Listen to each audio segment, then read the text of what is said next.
उपमुख्यमंत्री अजित पवार यांच्या विमान दुर्घटनेला 6 महिने पूर्ण झाले असतानाही चौकशीचा अहवाल अद्याप समोर आला नाहीये, त्यामुळे नाराजी व्यक्त होते।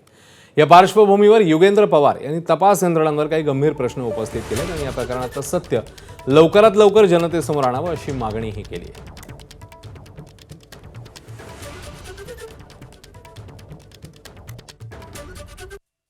आज काकांना जाऊन 6 महिने झाले, पण खंत एकाच गोष्टीची आहे की आत्तापर्यंत सत्य हे जनतेच्या समोर आलेलं नाहीये।